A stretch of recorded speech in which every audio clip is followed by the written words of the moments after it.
Are there any items to be added or deleted? No additions or deletions. Okay.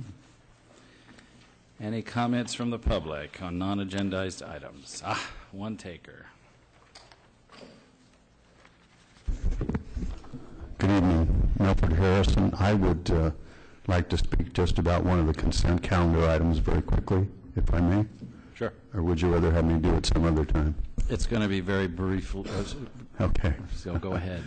Number 9 has to do with the new tiller, and it has been my feeling since the medical center was built and since we incorporated in 1970 that we needed a ladder truck.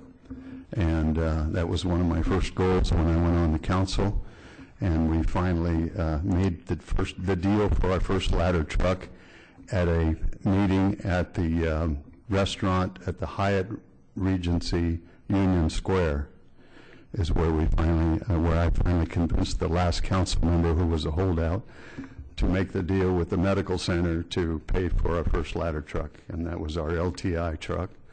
And then we've certainly got purchased a new one after that.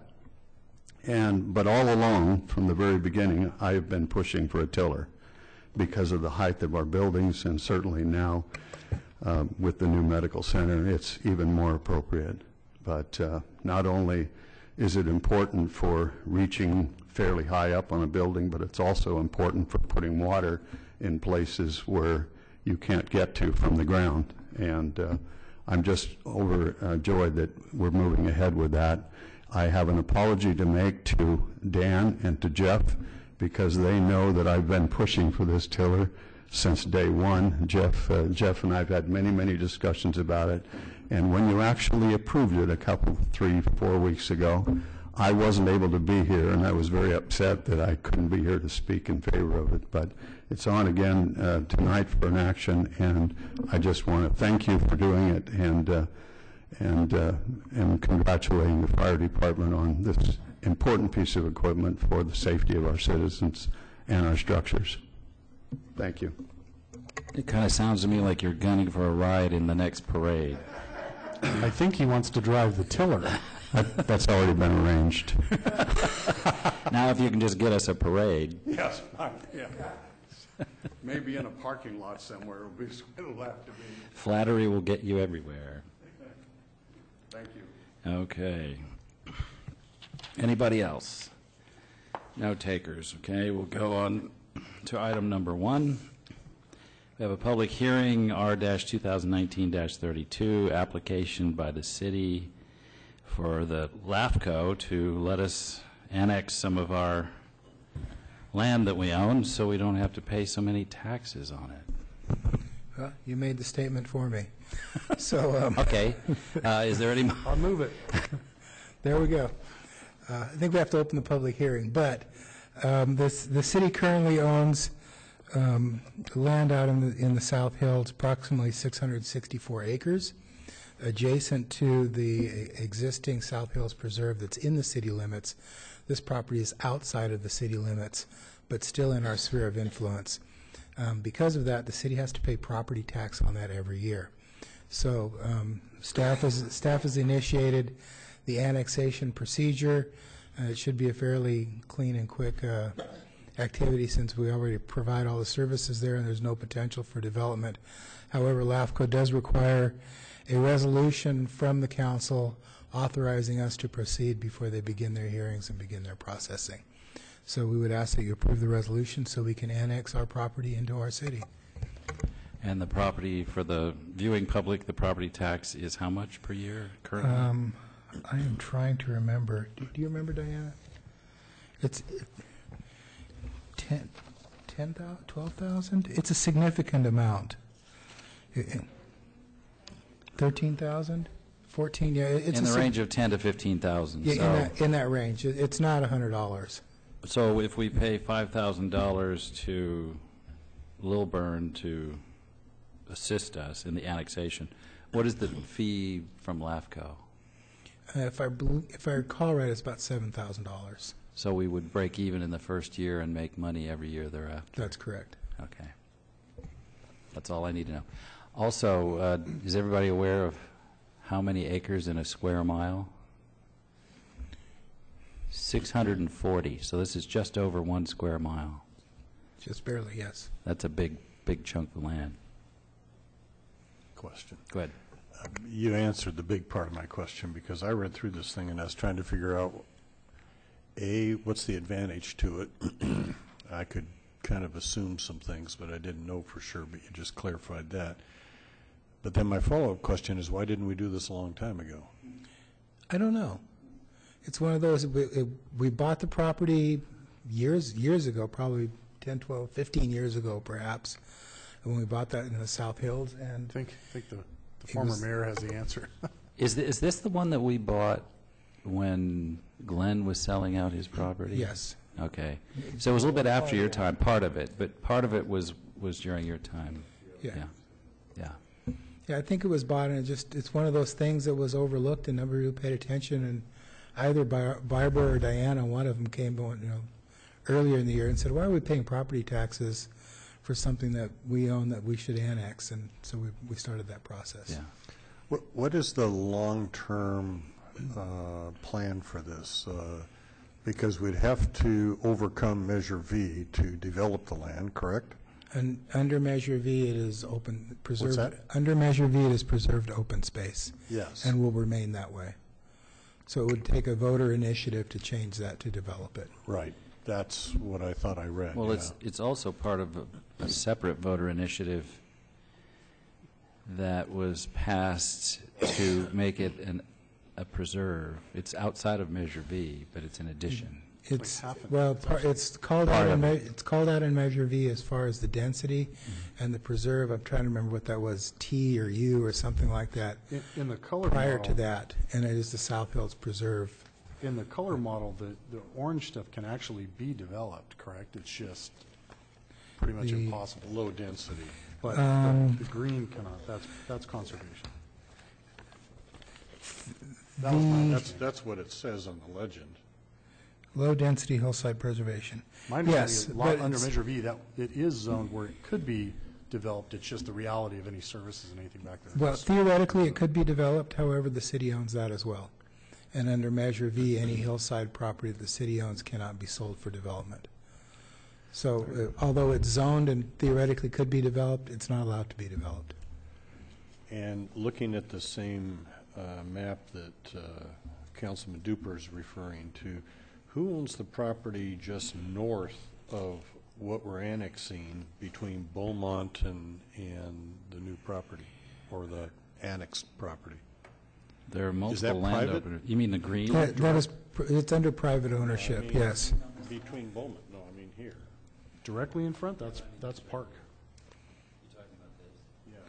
Yeah, the one, that APN that ends in 121 Including and Beaumont Avenue, that's all private ownership. Okay, various people.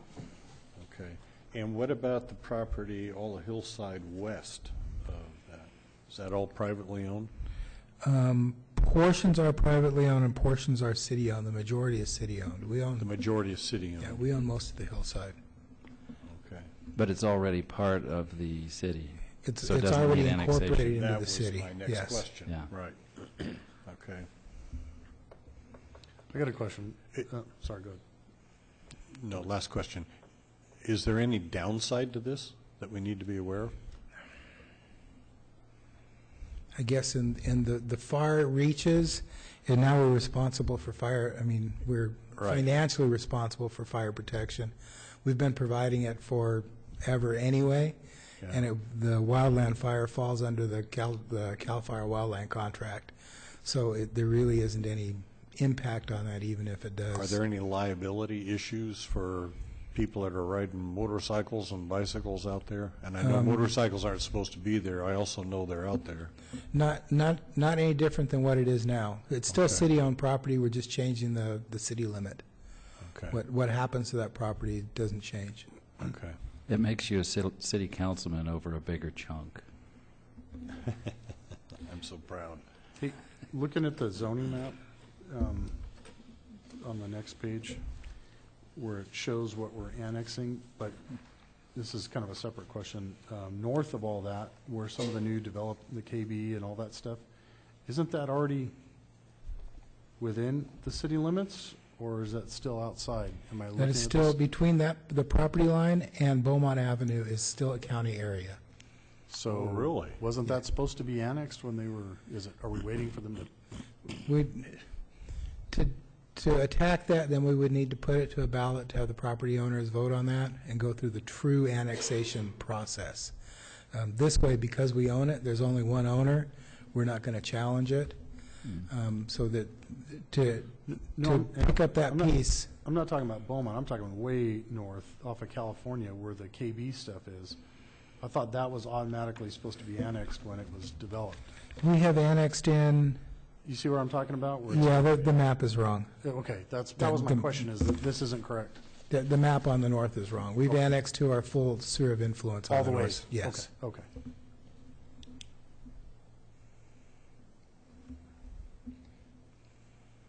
Yeah, I think this map's pretty accurate. Yes, that map is accurate. And then the part that's surrounded by the brown piping is the sphere of influence. Correct. Yes. And we're just annexing a portion of it. So everything north of Barton is all done? Correct.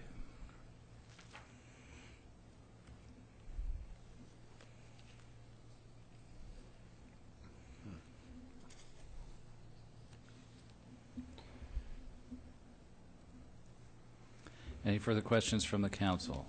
Would we be then subject to the weed abatement rules and we show up on the list there of not getting it done? We would, at least on the edges of that, have to manage the weed abatement, yes. Where it abuts residential area, which we already do. I guess we'd cite ourselves, now the county would cite us? I think we should give him the steepest stuff in the Jedi. Get your weed whacker out.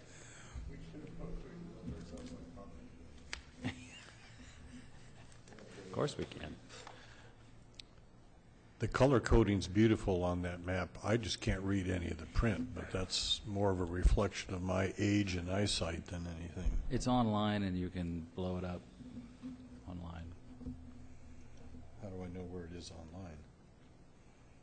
You just get into the agenda. City?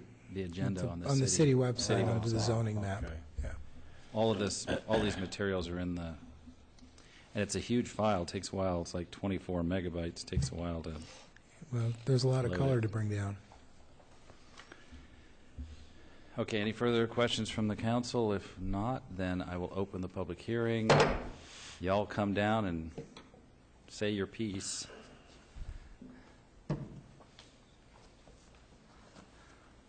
Hi, Jim Shipp, Loma Area Parks and Historical Society. I really just have a question about the status of this land as it relates to the South Hills Preserve.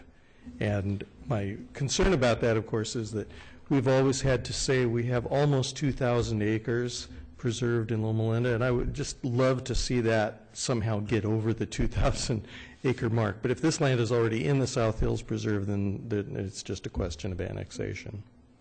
That land is already part of the preserve. Okay. All we're doing is moving the city limits. Okay, thank you.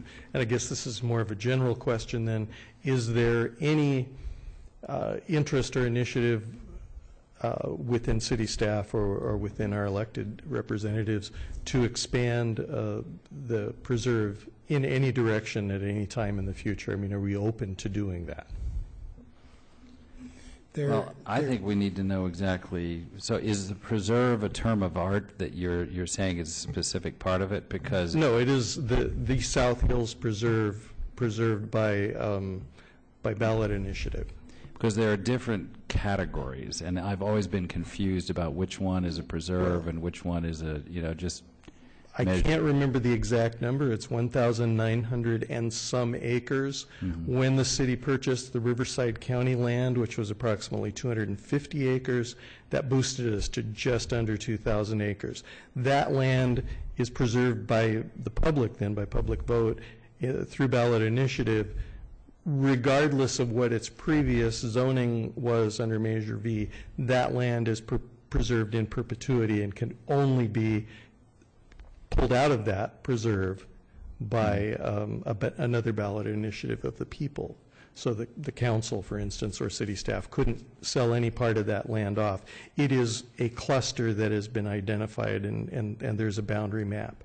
So the South Hills Preserve is the proper name for what a lot of people say they're going to go out biking in Hulda Crooks. Hulda Crooks Park is not part of the South Hills Preserve. It falls right behind it and encompasses most of the hills.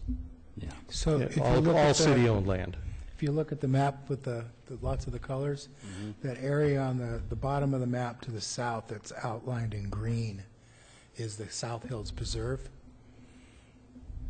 There is an area to the east of that that's outside of it now that is owned by one property owner who is in discussions about some This is the guy development. in Arizona that we... No, that's to the west. To the east of this, we're in discussions, and he's looking at clustering, taking advantage of some of the clustering in his development, which would allow him to have higher density in the flat areas, but to accomplish that, he would have to deed the remainder of the property to the city for open space. So that would give an opportunity to expand that if that Is development that does the come hill through. line, the kind of the hill line that kind of goes off there to the east? And Yeah, it's that kind of that fault line to the east there, and back into Pilgrim. Basically, the hill between that and Pilgrim Yeah. Road. And there's existing trails there. It would be to the public's advantage if those trails could all be connected, and people who are using the trails now are using partly public and partly private land, and so if we somehow acquired that land, we would, people using those trails would not be trespassing. Okay, thank you. I think your needs might be met by the land west of the preserve, because there's talk of donation of property that would put us over the 2,000. This is the Arizona guy? Yeah. Yeah. The property, left of the green box and north of the San Jacinto fault line is what they're talking about. Are these dotted lines all fault lines? Yeah. Looks like one of them runs right through, right There's- under my house. There's the Loma Linda fault, the San Timoteo fault, the San Jacinto fault, and the Rialto Colton fault. So you're I may definitely, have beachfront property one of these days. well, it's all your fault.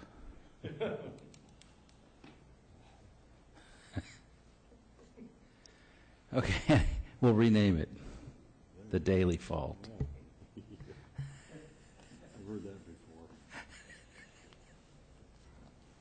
It's like you want to have a bad disease named after you either. Or a hurricane. Okay, any other comments from the public? Okay, hearing none, I'll close the public hearing. And what's the pleasure of the council? I'll move it.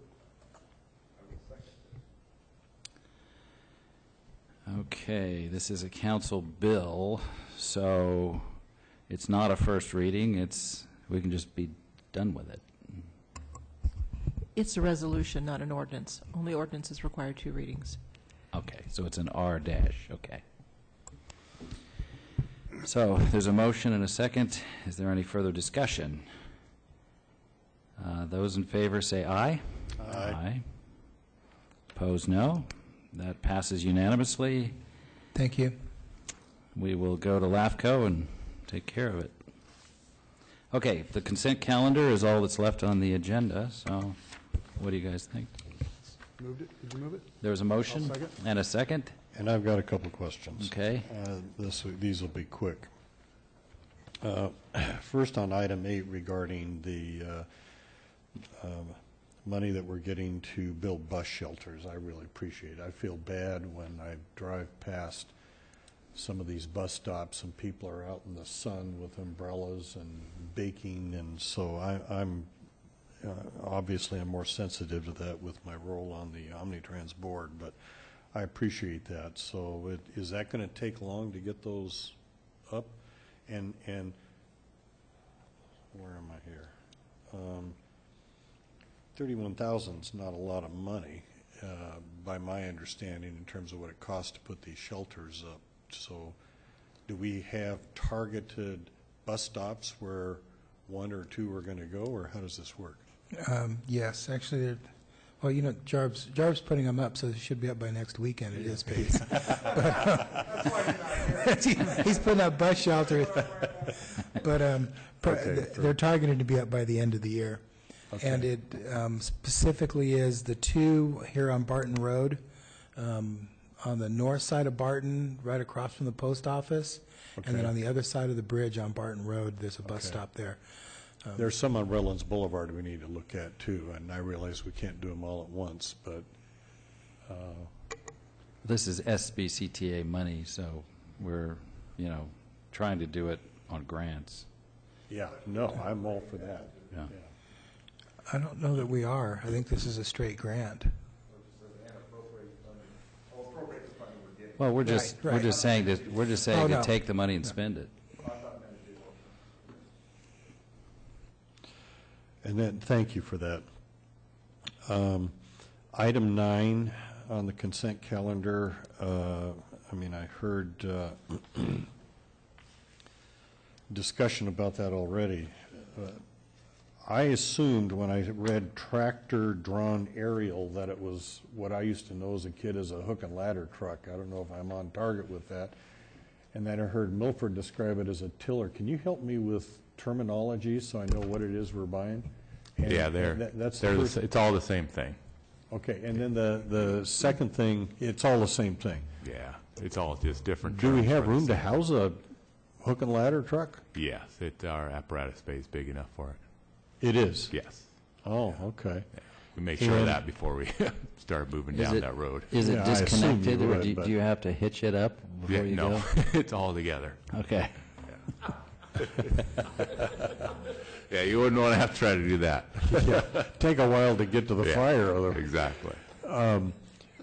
And this, as I recall by the previous discussion, is primarily because we've got this high-rise structure at the medical center now. Is that correct? Yeah, it accomplishes two things for us. This tiller truck does is it's a longer ladder than what we have, which is more helpful at the new hospital, and plus those are more maneuverable. So in some of Yeah. the streets for the city, it's going to be able to get better access than our current one does.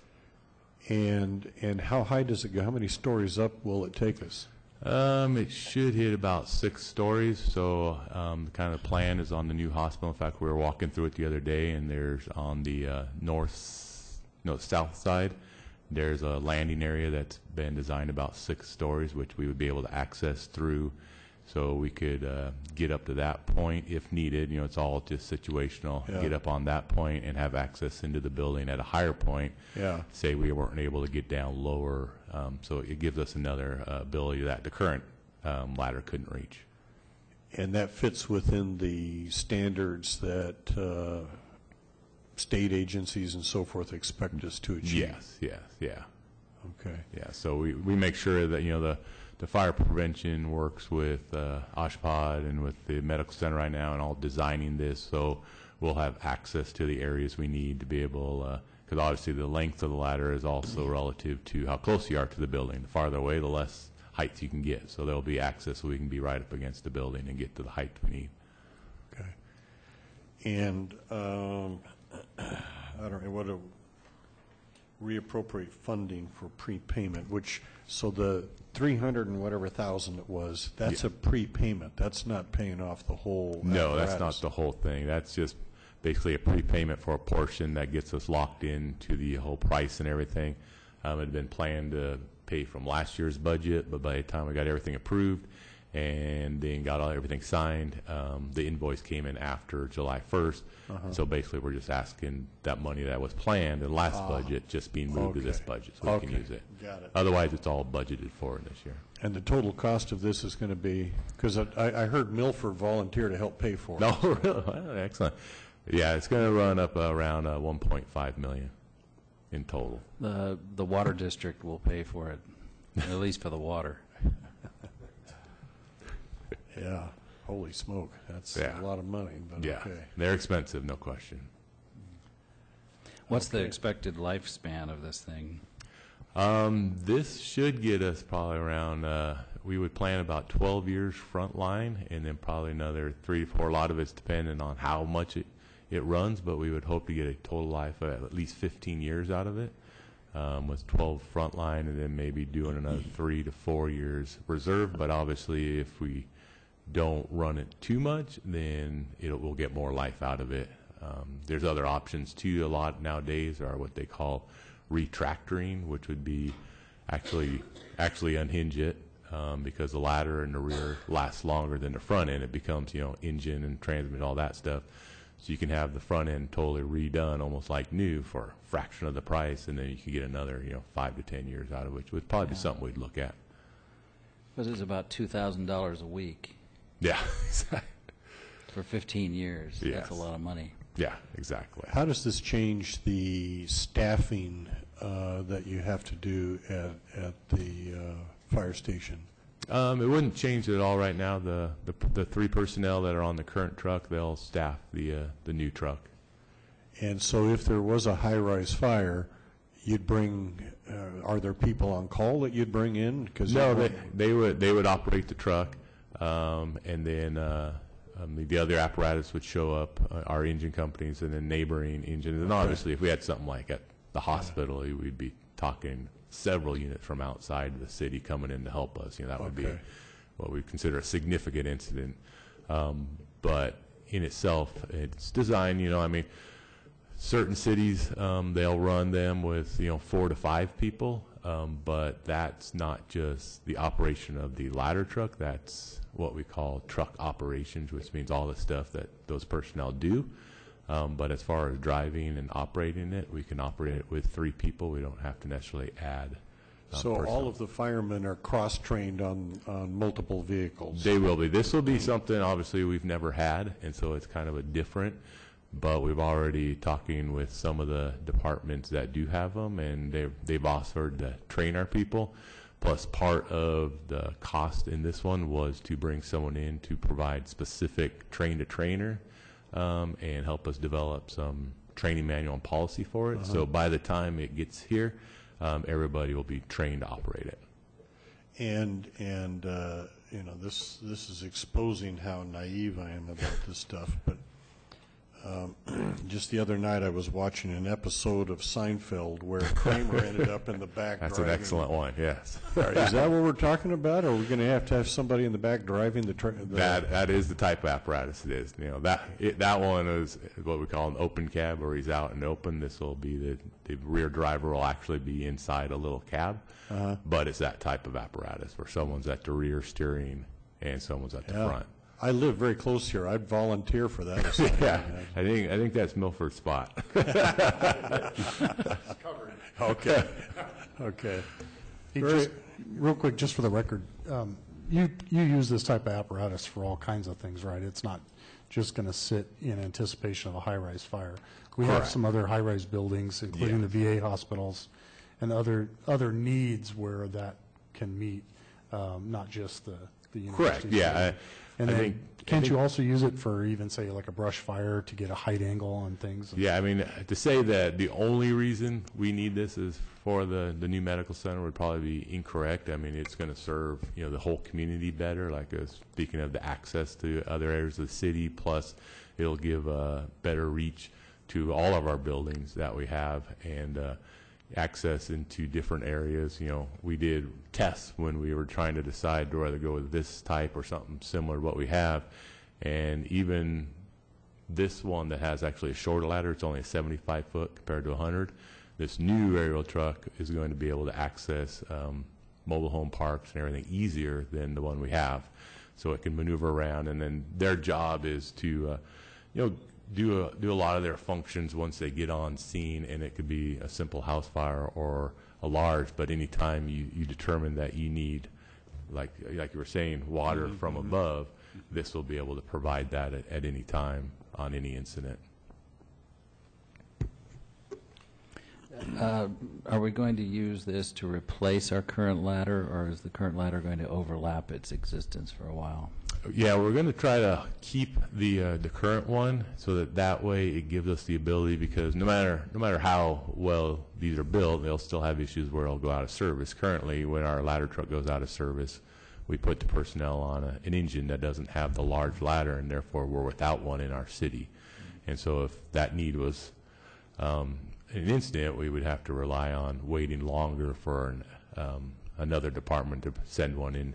And because these are limited, you know, you don't have a bunch of them. So each city, you know, Redlands has one, Colton has one, county, the closest would be San Bernardino, they've got 2 in that city. But compared to engines, you don't have many. So they also don't like to send them as much, because once you send one, now you're out of it. So by keeping the current one, that'll give us a reserve, so when the front line goes out, we'll be able to move the personnel in another truck and still have those ladder capabilities, which I think is going to be great in serving the public. So are you planning to drag this thing out on medical calls? Well, my plan is to continue that it'll be second out, and so our design will still be, since we run an engine and a squad, or engine and during the day and then a squad on nights and weekends, those will be first out always, and we'll be going on the majority of those calls, and then the truck will only go out should the engine already be out, and so we'll hopefully limit the number of times that actually has to go out. So then on a medical call, we would send, this is the third line medical, but it would go out before the reserved ladder. Yes, yes. Okay. Okay, Mayor, I don't have any more questions on number 9. Thank you for the thorough explanation. I do have one on number 12, the new California Eye Center. I don't recall hearing about that. And where is 25258 Redlands Boulevard? It's a corner of Redlands and Richardson that we used to own, redevelopment used to own. When that was sold, these are the guys, and they're building a 2-story eye surgery center, basically I mean, 30,000 square feet, that's a pretty good sized building. It's a decent sized building. So basically a facility focusing on eye care, ophthalmologist, Is this a private practice or part of Loma Linda? It's a private operation. Private operation. And there's a plan to have a restaurant in the corner of that as well. Oh. So hopefully they can attract a decent client for that, or a decent Should tenant. be able to see what you're eating then, I guess. That's right. Going to the eye center, yeah. Carrot dishes. Yeah. And what's the timetable on that? This is to begin the planning process. Generally, it takes about 6 months. So you probably see construction start in the next 9 to 12 months, and completion sometime in the next 2 years. Huh. Is this kind of a chain operation, or is this an independent? This is a one-off. One-off, okay. Yeah. Okay. Thank you. I'm done. Okay. So we have a motion and a second. Any further discussion? Any opposition? Hearing none, it's approved. The consent calendar unanimously. Any reports of councilmen? Reports of officers? Okay, then the city council adjourns in honor of our former council member and mayor, Kent Dickinson, who passed away recently at the age of 94, I believe. He was our second mayor and a very, very nice gentleman. I got to know him in the last few years, and I was quite pleased to hear a lot of the history of the city. He was involved a lot in the bringing of the VA hospital to Loma Linda. And it was the most interesting thing about that to me is that the city wasn't entirely happy about getting the VA hospital at the time. We look at it now and say, you know, what a jewel for our community, but it was kind of controversial. That was interesting. Okay, so we adjourn in his honor and memory. Now we move to our last 2 agenda items. If I can find the packets. There we go. The Housing Authority. Are there any items to be added or deleted? No additions or deletions. Thank you. Any comments from the public on any items not agendized? None. So the consent calendar needs a motion and a second. There's a motion and a second. Any further discussion? Hearing none. Any opposition? Hearing none. It's approved unanimously. Any chair member reports? Any reports of officers? Hearing none, we're adjourned.